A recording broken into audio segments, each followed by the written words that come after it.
बहुत देर से नेता विरोधी दल का उद्बोधन हम लोग सुन रहे थे। उद्बोधन से पहले हम मन में विचार कर रहे थे कि महामहिम राज्यपाल महोदया ने जब संयुक्त अधिवेशन को विधानसभा में संबोधित किया, समाजवादी पार्टियों के हुड़दंग को देख करके उनके राष्ट्रीय अध्यक्ष और नेता विरोधी दल माफी मांगेंगे। उसके बजाय समाजवादी पार्टी के लोगों ने जिस ढंग से हुड़दंग किया, उसकी हम पूरे प्रदेश के 25 करोड़ लोगों की तरफ से निंदा करते हैं और समाजवादी पार्टी के मुखिया को इस बात को बताना चाहते हैं। उन्होंने जो बातें अभी कही हैं वो लॉबी में बैठ करके सुनेंगे और रिकॉर्डिंग 10 बार सुनेंगे, क्योंकि सच्चाई सिर चढ़ करके बोलती है। जो भी बोल करके गए हैं नेता विरोधी दल, वो असत्य का पुलिंदा है, कहीं कोई तथ्य से मतलब उनको नहीं है। मैंने सुना था जब राजा का राजपाट चला जाता है तो कुछ लोग डिस्टर्ब हो जाते हैं, लेकिन वास्तव में सच्चाई की घटना हमने अपनी आंखों के सामने देखी। मैं नमन करता हूं उन समाजवादियों को जिन लोगों ने भारत में समाजवादी आंदोलन की शुरुआत करते हुए अपना सर्वस्व न्यौछावर कर दिया। पूरा देश जानता है और माननीय अध्यक्ष जी आप भी इतिहास से वाकिफ हैं। लोहिया जी ने जब समाजवादी आंदोलन की प्रारंभ की शुरुआत की और उसके बाद पूरे देश और दुनिया में समाजवादी नारा बुलंद हुआ, नरेंद्र मोदी जी ने शुरुआत की, उस परंपरा को आगे बढ़ाया। उस परंपरा को मैं कह सकता हूं राजनारायण जी ने आगे बढ़ाया, उसी परंपरा के पंडित जनेश्वर मिश्र जी ने आगे बढ़ाया। जब सब लोग दुनिया छोड़ करके गए तो उनके पास एक फटी धोती भी नहीं थी। अध्यक्ष जी मैं कहना चाहता हूं आज इस नकली समाजवादी जो अपने आप को समाजवादी नाम नाम लेकर के लाल टोपी लगा करके ठेकेदारी करने का काम करते, समाजवादी नाम का दुरुपयोग करते हैं, ये वो समाजवादी लोग हैं जो समाजवाद का नाम लेकर के पूंजीवादी व्यवस्था से बढ़कर के अपने घर को भरने का काम किए हैं।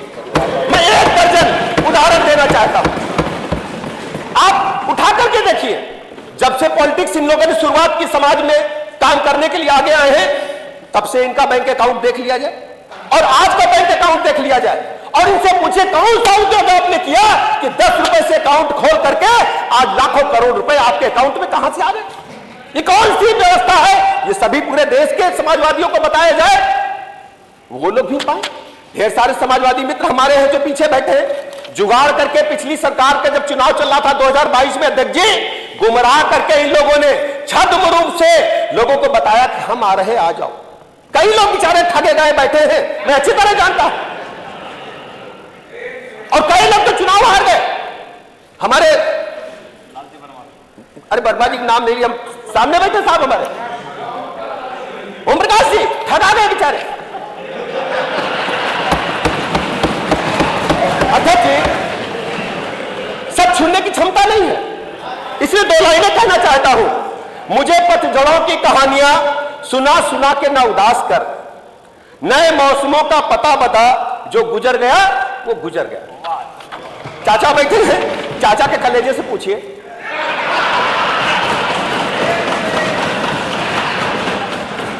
हमने कभी समाजवाद को इस प्रकार से नहीं देखा है।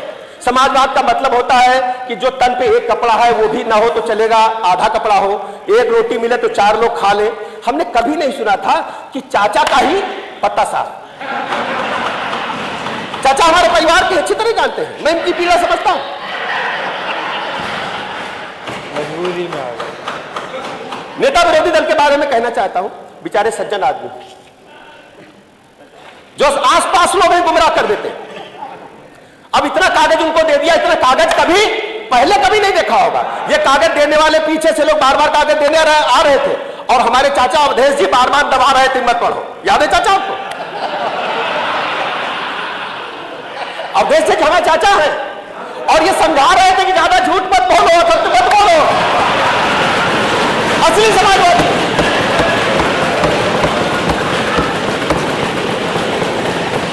पीछे से कागज आया तो चाचा ने कहा ठीक है इसको किनारे रख दो, लेकिन मैं मानता हूं चाचा, आपको मैं प्रणाम करता हूं। वास्तव में सच्चाई के साथ टिकने वाला अगर कोई असली समाजवादी चाचा है तो आप ही।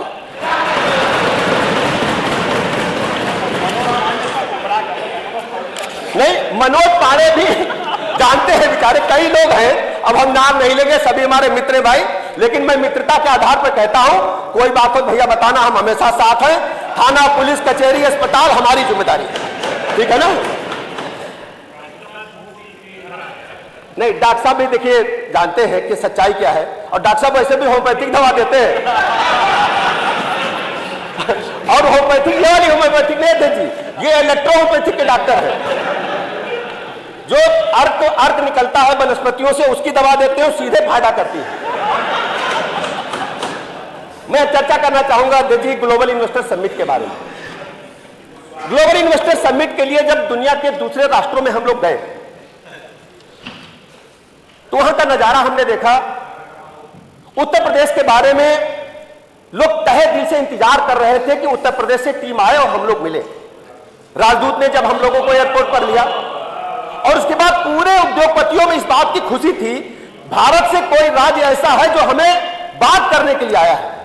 मैं बधाई देना चाहता हूं सदन के माध्यम से अपने सभी राजदूतों को। उन्होंने दुनिया के सभी राष्ट्रों में जहां जहां हमारी टीम गई, वहां के उद्योगपतियों से बात करके एक माहौल बना रखा था।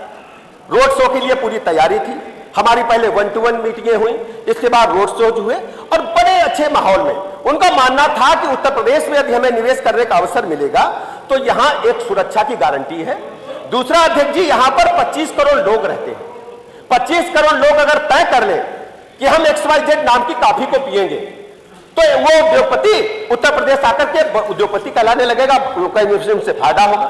यही कारण है कि उत्तर प्रदेश में सुरक्षित माहौल देख करके दुनिया के बड़े बड़े उद्योगपति इन्वेस्टर समिट में शामिल हुए और हमारे रोड शो में शामिल हुए। और जब इसका आगाज उत्तर प्रदेश की राजधानी लखनऊ में हुआ, तो एक उत्सव का माहौल था। आदरणीय प्रधानमंत्री नरेंद्र मोदी जी ने जब आगाज किया, पूरी दुनिया नजारा देख रही थी। हजारों कॉल्स हमारे पास आए, पत्र आए, हमारे कार्यालय में प्राप्त हुए हैं, क्योंकि उत्तर प्रदेश के बारे में हमने कभी सोचा ही नहीं था कि उत्तर प्रदेश के बारे में क्या लोग जानते थे। समाजवादी पार्टी के शासनकाल में गुंडे, लुच्चे, लफंगे, बहु बेटी की इज्जत आबरू लूटने वाले, प्लाट मकान दुकान कब्जा करने वाले, उत्तर प्रदेश में दिन भर की बिक्री को शाम को घर ले जाने वाले व्यवसायी रोते थे, किसान रोते थे, चारों तरफ हाहाकार मचा हुआ था। तो आज उत्तर प्रदेश में मैं अध्यक्ष जी आपके माध्यम से बताना चाहता हूं, लगभग 33 लाख 50 लाख करोड़ रुपए के एमओयू साइन हुए। और मैं धरातल पर उतारने के लिए इस बेहद जिम्मेदारी के साथ कहता हूं, जब पिछली बार हमारा इन्वेस्टर समिट हुआ, उसमें 4 लाख करोड़ से अधिक के हुए थे, और उनको धरातल पर उतार करके हम लोगों ने ग्राउंड ब्रेकिंग सेरेमनी की। ग्राउंड ब्रेकिंग सेरेमनी के बाद यह महसूस हो गया, सब लोग जानते हैं कि धरातल पर वास्तव में उद्योग लगे और उत्तर प्रदेश की प्रति व्यक्ति आय आज बढ़ी है। ये आंकड़े में है, आप सब अच्छी तरह जानते हैं। अभी हमने, और इसके साथ अध्यक्ष जी सबसे बड़ी बात क्या, 94 लाख से अधिक रोजगार सृजित होंगे। इतनी बड़ी संख्या में नौजवानों को सीधे रोजगार से जोड़ने का काम हमारी सरकार ने किया है। इन्वेस्टर समिट के से जो माहौल बना, उससे पहले जब कोरोना महामारी का काल था, कोरोना महामारी के काल में क्या हुआ, बड़ी संख्या में सभी राज्यों ने उत्तर प्रदेश के जो हमारे श्रमिक थे उनको वापस कर दिया। जब श्रमिक वापस आए, आप सबको याद होगा, दिल्ली से सटे उत्तर प्रदेश में 10,000 से लगभग अधिक श्रमिक हमारे सड़क पर खड़े थे। माननीय मुख्यमंत्री जी ने स्पेशल बसें लगाकर उनको वापस अपने अपने जिलों में भेजा, और इसके साथ ही माननीय मुख्यमंत्री जी ने यह भी तय किया, उनकी एक एक व्यक्ति के अंदर जो हुनर था उसकी सूची बनाई। उसमें ड्राइवर्स थे, हमारे प्लम्बर्स थे, हमारे कारपेंटर थे, इलेक्ट्रीशियन थे, ढेर सारी विधाओं के लोग थे। ऐसे 40,000 लोगों को ओडीओपी के माध्यम से जोड़ करके हमारी जो 1 डिस्ट्रिक्ट 1 प्रोडक्ट योजना है उसको स्ट्रेंथन देने का काम किया। हमारे भाइयों को रोजगार मिला और उनको काम करने का, ओडीओपी के जो उद्योगपति थे उनको काम करने का अवसर मिला।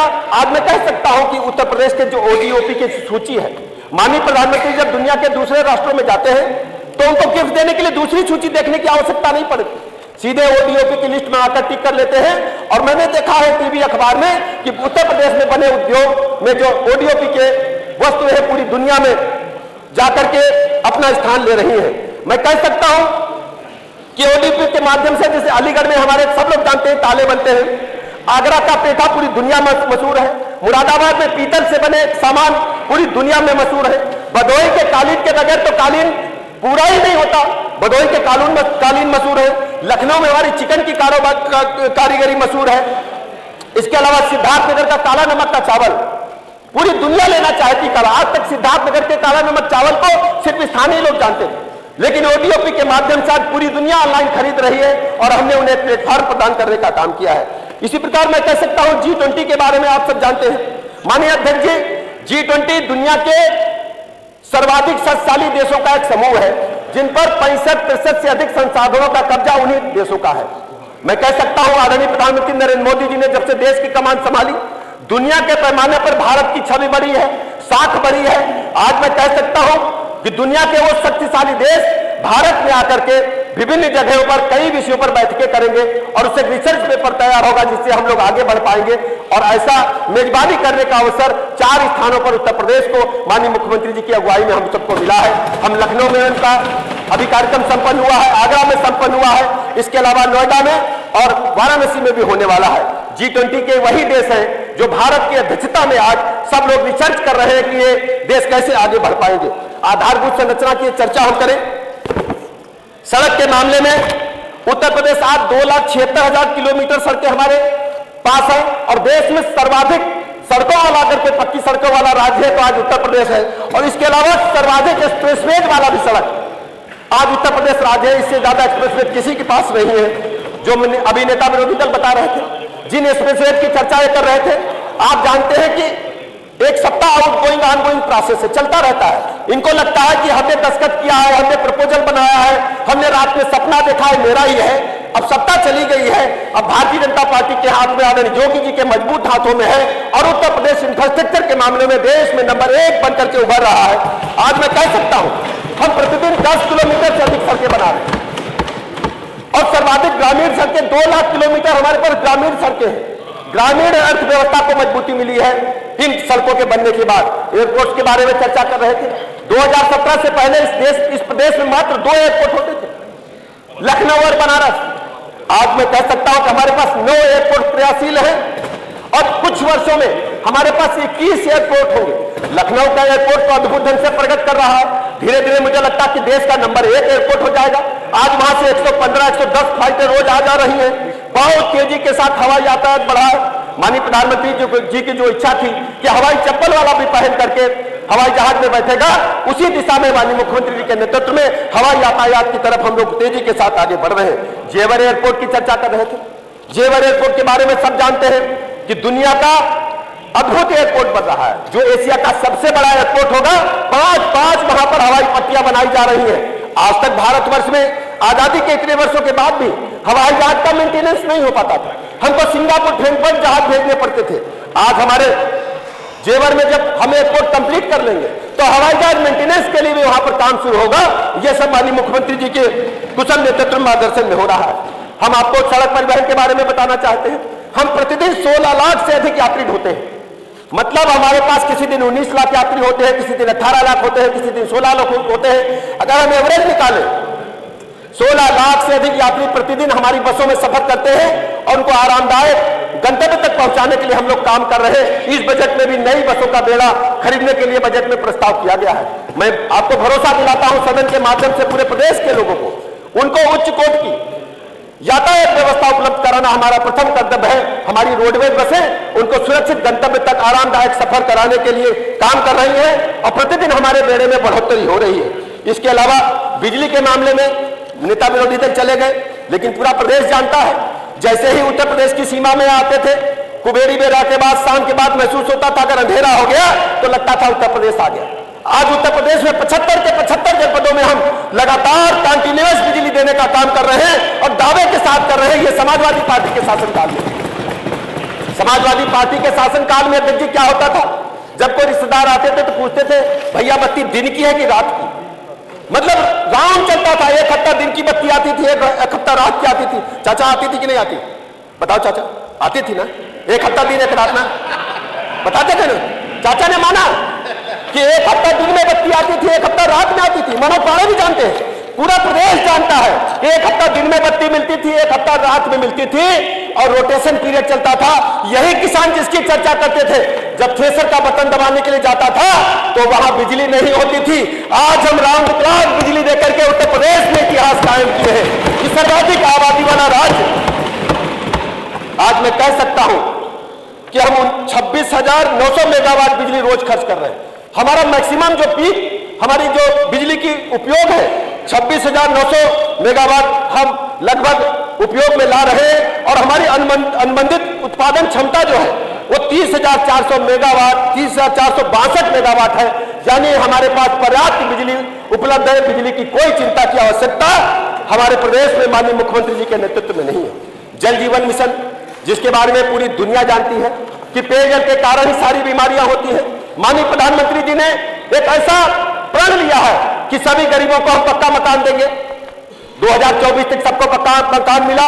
गरीबों को शहरों से लेकर के गरीब तक सबको पक्का मकान मिल रहा है, लेकिन उसमें जल जीवन मिशन पर शुद्ध पेयजल मिले, कोई बीमारी न होने पाए, इसके लिए माननीय प्रधानमंत्री जी ने जल जीवन मिशन प्रारंभ किया है। मैं कह सकता हूं कि जिस बुंदेलखंड में ट्रेन से पानी मंगाने का काम यही समाजवादी पार्टी की सरकार में हुआ था, आज हमारी सरकार में एक बूंद पानी की भी कमी नहीं है। पूरी तरह से जल से आच्छादित कर दिया गया है। आज तक बुंदेलखंड और बिंद क्षेत्र में हम आच्छादित करने जा रहे हैं। हम मार्च तक बुंदेलखंड बिंद के 9 जिलों को पूरी तरह से आच्छादित कर देंगे। घर घर हम जल जीवन मिशन के तहत टोटी से जल प्रदान करने का काम करेंगे।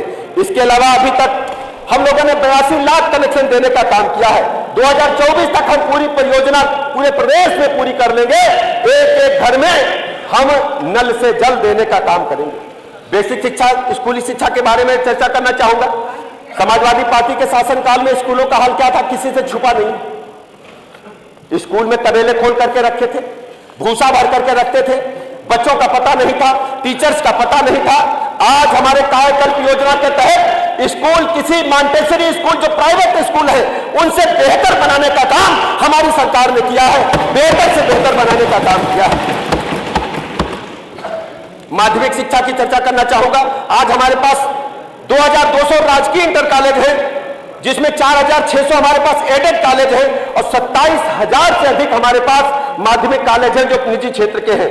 और हमारे पास बोर्ड में एक देश की आबादी से अधिक 60 लाख के लगभग परीक्षार्थी हमारे परीक्षा दे रहे हैं और जो निष्पक्ष भावना से प्रतिभा के बल पर हो रहा है। मुझे अच्छी तरह याद है समाजवादी पार्टी के शासनकाल में जिस ढंग से प्रतिभाओं के साथ खुली लूट होती थी, उनको इम्तिहान देने के लिए नकल सामग्री उपलब्ध कराई जाती थी, ठेके पर इंटर कॉलेज बेचे जाते थे, सेंटर बेचे जाते थे, जिससे एक पूरे 5 साल में पूरी तरह से प्रतिभाओं का हनन हुआ, उनका नाश हुआ, उनका जीवन खराब करने का काम समाजवादी पार्टी की सरकार ने किया।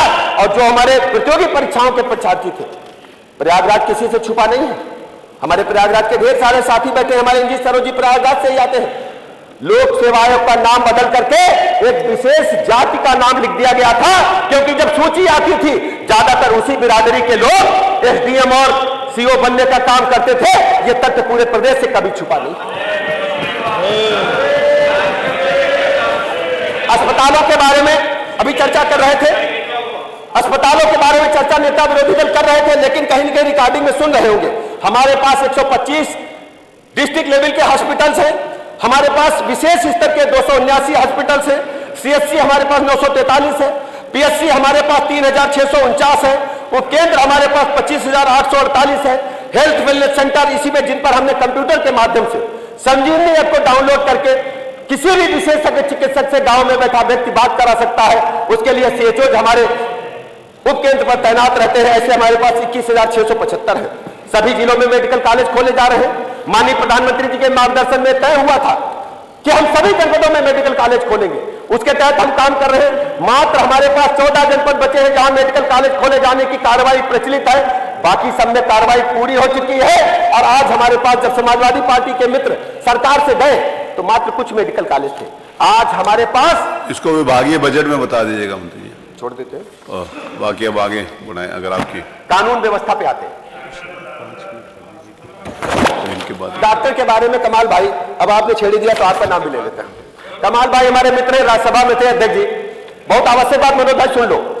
अभी चर्चा करके गए वो इसको आखिरी विषय ले लीजिए।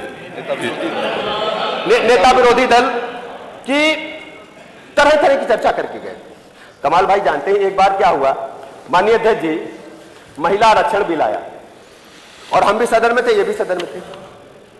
महिला आरक्षण बिल की प्रतियां फाड़ दी और पानी मंगाया गिलास पीने के लिए, गिलास को अपने पेट में भोंक लिया बैठे।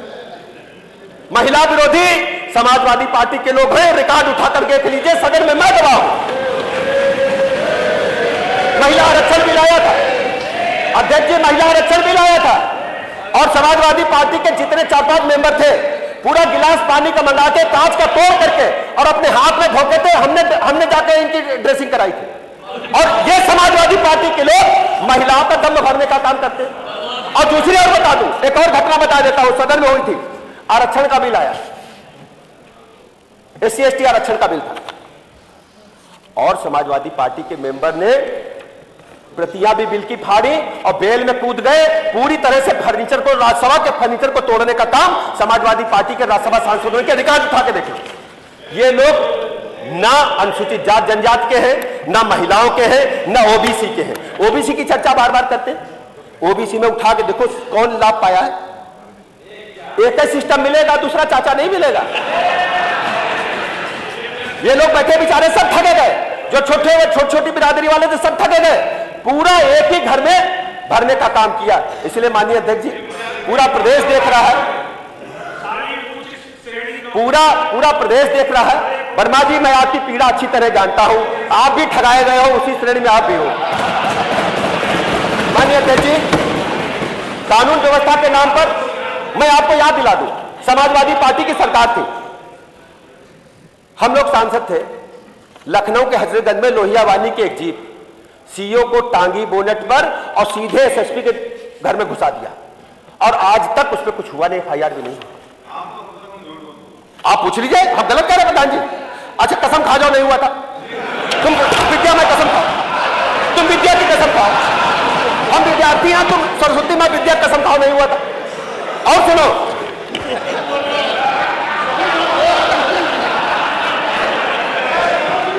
अरे यार देखो अध्यक्ष जी, सदन में हम लोग सत्य वचन करेंगे। समाजवादी पार्टी के शासनकाल में अपराधी तत्वों को आशीर्वाद मिलता था, ये किसी से प्रदेश के लोगों से छुपा नहीं छुपा। प्लाट, मकान, दुकान कोई खाली पड़ी हो तो उस पर झंडा लगा कब्जा कर लेते थे, नारा लगाते थे। समाजवादी पार्टी का नारा है, खाली प्लाट हमारा है।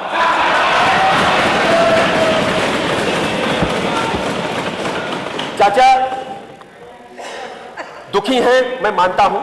पूरे प्रदेश में बदनाम चाचा हुए और ले आउट हो गया हमारा।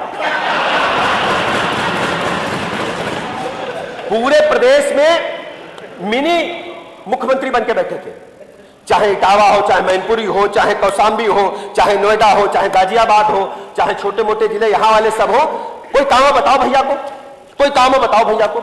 मैं दावे के साथ कह सकता हूं, हमारी सरकार का एक नाम कोई कह दे कि मैं कदाचार करके एक सिपाही का भी ट्रांसफर करा दूंगा तो मैं राजनीति छोड़ने का तैयार हूं। एक आरोप कोई लगा दे। हमारी 6 वर्ष चलती हुई सरकार हो गई है। देखिए, इन 6 वर्षों के दौरान शुचिता के साथ, पारदर्शिता के साथ हमने नौजवानों को नौकरी देने का काम किया है। हमने शुचिता के साथ शासन को चलाने का काम किया है। हमने कानून व्यवस्था में, यदि किसी ने कानून तोड़ा तो हमने छोटा बड़ा अपना पराया नहीं देखा, हमने उसको कानून के तहत कड़ी से कड़ी सजा देने का काम किया है। आज किसी की हिम्मत नहीं है कि बहू बेटी की तरफ तिरछी नजर से देख ले। एंटी रोमियो स्क्वाड ने 16,000 से अधिक मुकदमे दर्ज किए और 20,000 यही लोग अंदर हैं।